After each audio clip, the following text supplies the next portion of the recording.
Hey everyone, welcome back to Poplar Preparedness. This is a subscriber update report. Reports coming from you guys from around the world about what you are seeing in your areas, what's in shortage, what information you have regarding food shortages, as well as what's going on with factories and industry. First thing first, this is from me actually.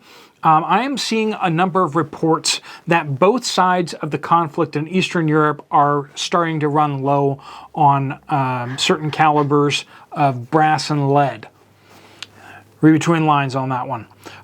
And so if you are looking to stock up on brass and lead with some powder maybe, you might want to go out there and start stocking up now. Prices are actually quite attractive right now.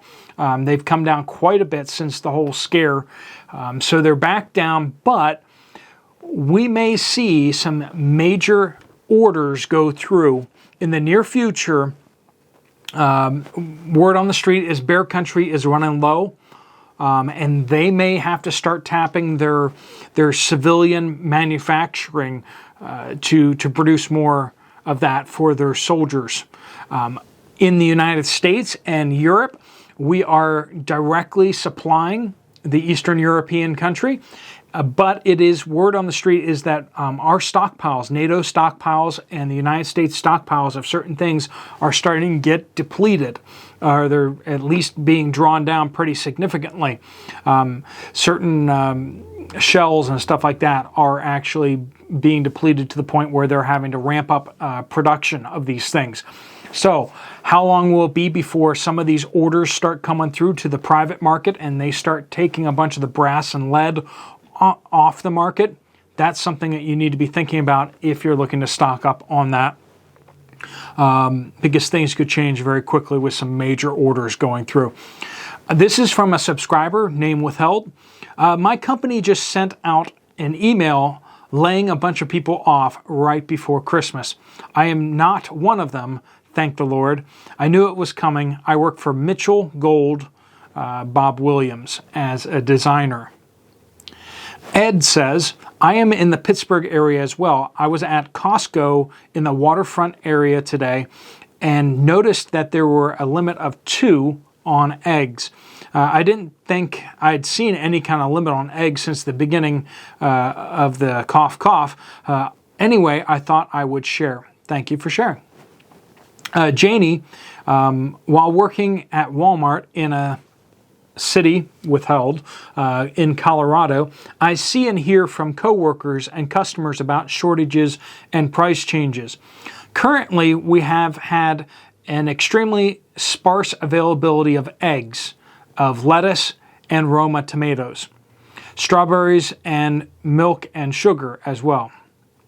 Our dairy department is really seeing the shortages. The wall that should hold all different varieties and sizes of eggs is very slim pickings.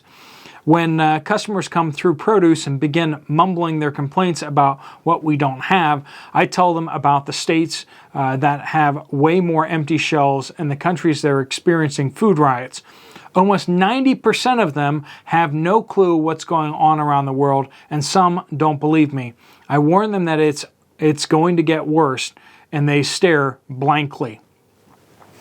Shannon in Minneapolis yesterday went under a boil water warning. Claims that the water main was damaged. Then I read this. Police, 11 arrested for entering storm sewers, trespassing near critical infrastructure.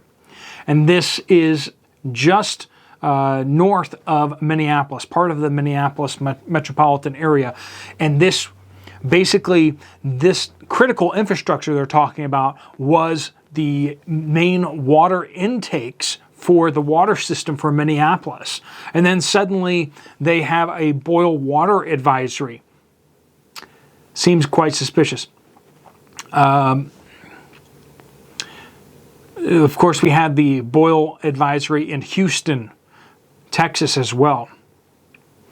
Mrs. Silversmith says, Newport News, Virginia. Both the Aldi's and the Food Lion had a price jump on eggs from about $2.20 to a dozen last week to $3.20 a dozen this week. AK Dog Mom said December 8th, Thursday, Costco was almost out of eggs. Only thing left was the organic brown eggs, and only about half a pallet left. Limit 2. Once again, that's north of Pittsburgh. So the whole Pittsburgh area, eggs are not looking good. American Girl 5506 says Costco, Burbank, California, no eggs for 3 weeks. Not as bad as California then here in Pittsburgh, huh? Granada Hills, California, only 10 cartons left. The worker said they are only getting in 1 order out of 3 of the orders that they usually get per week. My sister lives in Texas, limit to 2 egg cartons there. Nikki, I live in Central Valley, California, where we grow everything. Sad to say, I've never seen worse produce or prices. I will go to a flea market for as many vegetables as I can get now, but I am currently on vacation in Arizona. 18 eggs are $10.89 in Arizona. At my home, they're about $6.50. I was thinking of buying a steak until I saw a 1.7 pound flank steak was $20.79. I'm glad my adult son has always been a prepper since the age of 8 when he took a vial of my insulin and put it in his bug out bag. Being a type 1 diabetic, I can't express the need to stock up on meds. Please all be safe and keep stocking up. Don't forget medical stuff. If you're looking for antibiotics, you can get prescription antibiotics. If you go down to the link down below to Jace Medical, they will write you a prescription and actually send you a package of antibiotics. You have to pay for them, of course, but the price is actually pretty attractive, and you get a full spectrum of antibiotics that you can use for you and your family. Well, for you, the prescription's to you. If you use the code down below, you also get $10 off, but that's down below. That sale's going on for a little bit longer. Shadow Prepper says West Valley of Phoenix, their Fry's/Kroger Country Crock 1 pound butter tubs have been completely out for a week now. Actually, all 1 pound tubs are gone of all brands. 18 pack of eggs is $6.50, which is the same as it is in California, huh? Only 3 left when I went in last night. No reserves in the coolers either.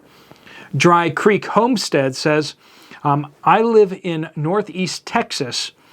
Our Aldi had only 2 boxes of spaghetti and no elbows or anything else. We also paid $3.89 for 1 dozen of small eggs. First time in a long time we've had to buy eggs, but this year our chickens just stopped laying. We also run beef cattle, and the cattle on feed placements number is expected to be pretty low, which means sale barn prices should go up. That is good news for us because maybe we can recoup some of our input costs. However, it's bad news for the consumer because you'll be paying higher prices.